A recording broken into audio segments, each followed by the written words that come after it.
मैं गर्व से कह सकता हूँ मेरे पुरखों का। और उसको हटाने की बात हमारे दुश्मन कह रहे हैं, आंखें में आंसू आ जाता है कि हमारे लोग उस पर विरोध नहीं कर पाते हैं क्योंकि उनको जानकारी नहीं है। उसको हटाने की बात करते हैं। साथियों, एक किताब आपके बीच में मैं और लाया हूँ। इस किताब को सभी लोगों को पढ़ना चाहिए और इस किताब से आप लोगों को पता चलेगा कि ब्राह्मणों ने हमारे पुरखों को इतिहास इतना मिटा दिया, इतना मिटाया कि यहाँ के ही लोग नहीं जानते थे अशोक सम्राट और बुद्ध को। मैं धन्यवाद देना चाहता हूँ उस अंग्रेजों को जो इस देश में आ गए और आने के बाद हमारे पुरखों का इतिहास जमीन से बाहर निकल आया। इसी पे हम चर्चा करेंगे 2-3 किताबों को। साथियों, मनुस्मृति में क्या लिखा है इस पे पहले चर्चा करते हैं, फिर संविधान को तो लगभग सब लोग जानते हैं, ये दोस्तों भी प्रयास करेंगे बताने के लिए। मनुस्मृति में लिखा हुआ है स्त्री शूद्रो नाध्यता। क्या लिखा है? स्त्री शूद्रो नाध्यता। हम लोग यहाँ पे जितने लोग बैठे हैं कौन है? शूद्र, और एक ही स्त्री है। स्त्री और शूद्र को शिक्षा नहीं देना चाहिए।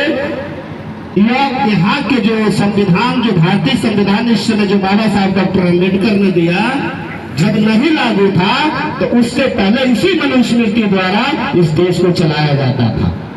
और उसी मनुस्मृति में लिखा है कि स्त्री शूद्रो नाध्यता। फिर इतना ही ब्राह्मणों ने नहीं लिखा, ब्राह्मणों ने इसमें लिखा कि अगर जो ब्राह्मण किसी ब्राह्मण के घर जाता है और नामकरण करना है ब्राह्मण का, तो कैसे नामकरण करना चाहिए? फिर ब्राह्मणों ने इसमें लिखा कि ब्राह्मण जब ब्राह्मण के घर जाता है तो ब्राह्मण का नाम विद्या सूचक होना चाहिए। क्या सूचक होना चाहिए? विद्या सूचक। वही ब्राह्मण जब क्षत्रिय के घर जाता है और क्षत्रिय का नामकरण करना है तो उसका नाम बल सूचक होना चाहिए। फिर वही ब्राह्मण जब अगर जो वैश्य के घर जाता है और वैश्य के बच्चों का नाम रखना है तो उसका नाम क्या रखना चाहिए? तो इस मनुस्मृति में लिखा है धन सूचक। धन सूचक नाम रखना चाहिए। जैसे आप सुने होंगे करोड़ी मल, लखी मल, ये मलवारियों का नाम है। फिर इसी मनुस्मृति में मनु जी महाराज लिखते हैं कि जब ब्राह्मण शूद्रों के घर जाए तो शूद्रों का नाम घेरा सूचक रखना चाहिए। घेरा सूचक। जैसे आपने सुना होगा हमारे समाज के लोगों का नाम बहुत पहले क्या रखा जाता था? मोशई, सियार, घोड़ा, चूहा रखा जाता था। नहीं, हर गांव में 2-4-10 को नाम मिल जाता है। क्यों रखा जाता था? इसमें बताया है कि इंसान के नाम की वजह से भी मनोबल गिरता है।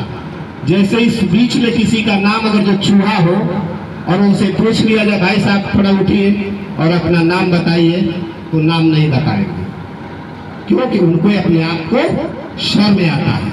तो जो व्यक्ति अपना नाम नहीं बता सकता है वो क्या अपने समाज की लड़ाई लड़ सकता है? क्या अपना हक अधिकार लड़ सकता है? नहीं लड़ सकता। तो इसमें मनोबल हमारे ब्राह्मणों ने गिराया, हमारे